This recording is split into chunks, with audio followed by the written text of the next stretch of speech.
Blok M, kawasan yang sejak tahun 80-an sudah menjadi tempat simbol kejayaan anak muda, sempat redup di tahun 2000-an, kini Blok M kembali berdenyut seiring dengan makin banyaknya tempat makan viral serta akses transportasi yang semakin mudah dijangkau. Bagaimana warna-warni Blok M kini? Berikut liputan redaksi Sisi Kota.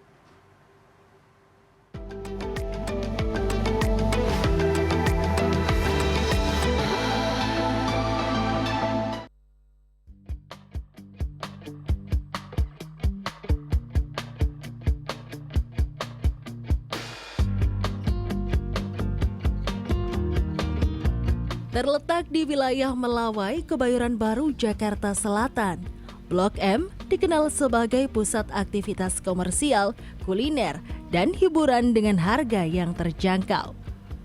Sejak tahun 80-an selalu menjadi pilihan utama para kaum muda-mudi untuk berkumpul. Blok M juga berperan sebagai pusat pertemuan transportasi utama yang menghubungkan berbagai bagian di Jakarta. Aku sering kesini sih kalau main kebetulan. Iya. Alasan apa yang membuat kamu sering main ke Blok M? Karena banyak jajanan baru, jadi kita bisa survive gitu jajan-jajanan di sini. Ada tempat favorit tidak?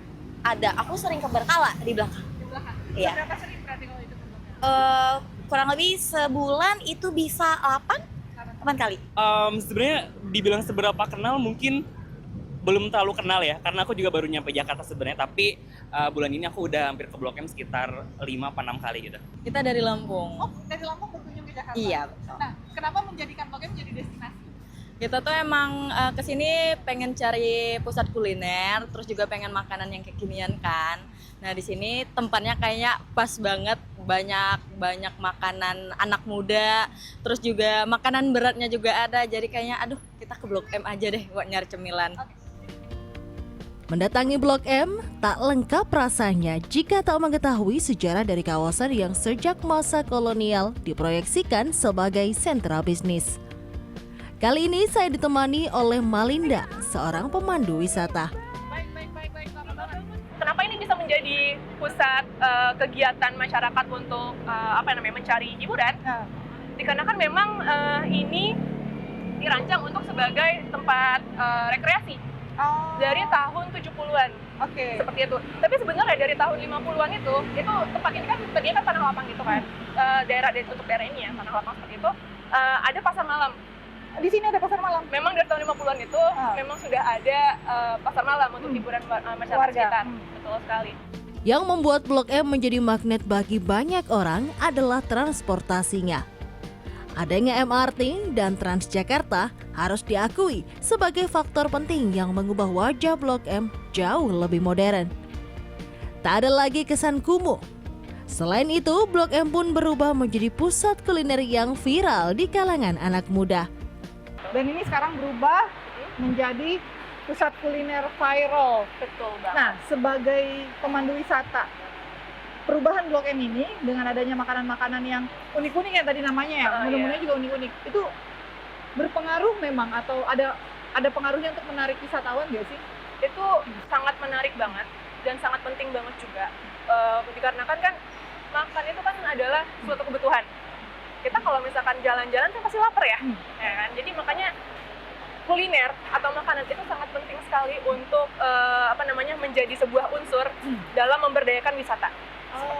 Dan juga selain itu juga karena ini Mbak, misalnya kita berkunjung ke sebuah daerah, itu kan pasti ada kuliner khas ya. Iya, betul. Nah itu juga menjadi sebuah ajang untuk kita memperkenalkan kuliner khas itu sendiri. Tak hanya untuk berburu kuliner, ada juga yang mendatangi Blok M untuk mencari inspirasi, seperti yang dilakukan oleh Deani Sekar, seorang penulis yang tinggal di daerah Jakarta Timur. Iya, Dea rutin mendatangi Blok M karena merasa di Blok M kini jauh lebih hidup dan eksploratif dengan beragam pengunjungnya.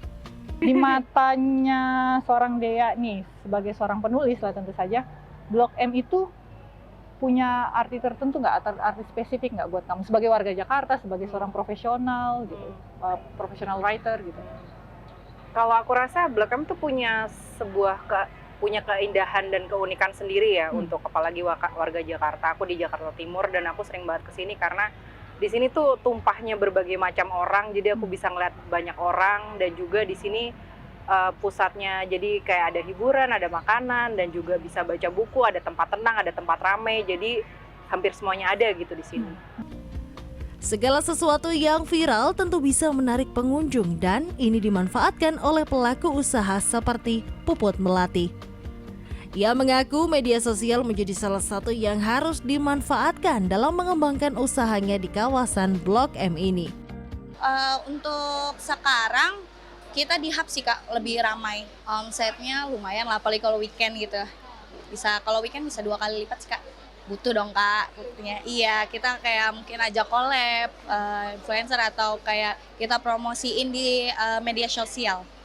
Namun, di balik ramainya unit usaha di kawasan Blok M, ada juga usaha yang mengalami kelesuan. Ketan susu Barito ini misalnya. Pasca mengalami penggusuran di kawasan Barito, kedai ini buka di Blok M karena memanfaatkan lokasi yang ramai. Sayangnya, usaha makanan kecil ini tak seramai di lokasi awalnya, yakni di Barito. Kalau itu sih bisa dibilang mengalami penurunan sih Kak. Karena dulu kan sebelum digusur itu kita dulu ramai banget Kak, sampai ngantri panjang. Untuk sekarang mungkin kalau sekedar ngantri paling cuma 1, 2, 3 itu aja sih Kak. Blok M dari masa ke masa selalu menjadi tempat tujuan utama bagi para pekerja untuk melepas penat, mencari hiburan lewat makanan, atau sekadar menghabiskan hari di antara riuhnya Jakarta. Blok M tidak pernah mati. Yang semula menjadi kawasan pemukiman, kemudian menjadi kawasan terminal, dan kini menjadi sentra atau pusat kuliner yang viral di Jakarta. Yang kemudian bisa kita lihat banyak sekali anak-anak muda yang datang dan menikmati suasana di Blok M. Tapi satu yang jadi catatan, tempat parkir agar Blok M ini bisa nyaman buat para pejalan kaki. Irina Wardani, Mario Oktober, Jakarta.